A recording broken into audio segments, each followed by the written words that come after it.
Neo, quick shots down mid. Backs off, gets the information that they are there for Fallen. Cold, Phelps now in the window as well. Virtus Pro with guns more than willing to allow them to have it, and they go for 3 SMGs as opposed to the 5 you talked about on Train with SK, Taz.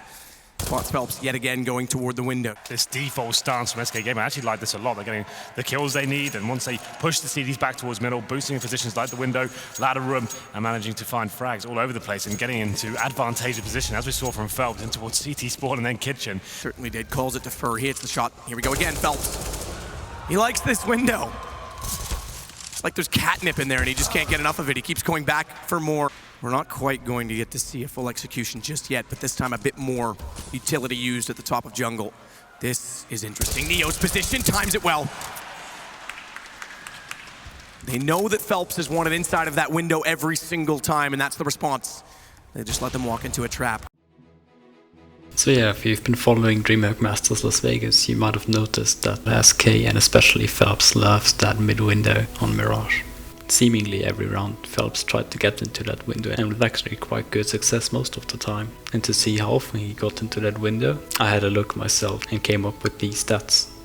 So on a total of 54 rounds played during DreamHack Masters Las Vegas on the T side of Mirage, Phelps got into that window 24 times, which are 44.4%. That is actually quite amazing, since it is really difficult to even get into window and to assert that much mid dominance, especially against teams like VP, North and Navi, which are all really good Mirage teams in the first place. Here is some extra info to the window stats. He got into window 24 times and had success, meaning success the won the round, since he got either a kill or got info for his team that mid window is clear and can hear the CTs rotate. So the team won 16 times out of the 24 times he got into window, meaning it's a 66.6% ratio on winning the round.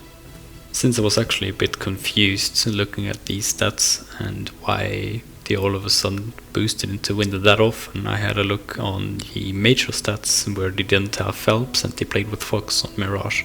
Now at the major they also played 3 maps against the teams of FaZe and Hellraisers. They played FaZe twice and Hellraisers once, and they only played 37 T rounds on Mirage.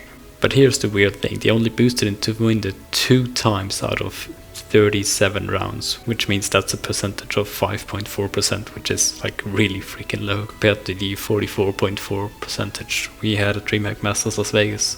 Now I don't know if that's just Phelps' way of playing it, since I was not following him on Immortals, or that's something Fallen came up with. So to get into that mid window they have 2 basic setups, I would say. They once have that mid control setup where Phelps pushes up short. They smoke off connector, they Molotov connector, they smoke off short. Most of the time that's actually Phelps doing it himself. And then Phelps jumps from short into mid window. On anti-ecos they do the same thing, but Phelps does switch it up a little bit and jumps on the roof next to window and sprays always these 2 corners to get a CT who's maybe hiding or something. Now this was not only the case when playing against Navi, that also happened when playing against North and they played an anti-eco round. Here's an example of that. The other strat is going 1 guy top mid or 2 guys top mid, smoking off short, which most of the time was done by Phelps himself, and then he takes underpass control with Fur, and then they boost into window after taking connector control. Anyone ever heard about Phelps maths and counting school? No, I'm just kidding. Enjoy the rest of the video.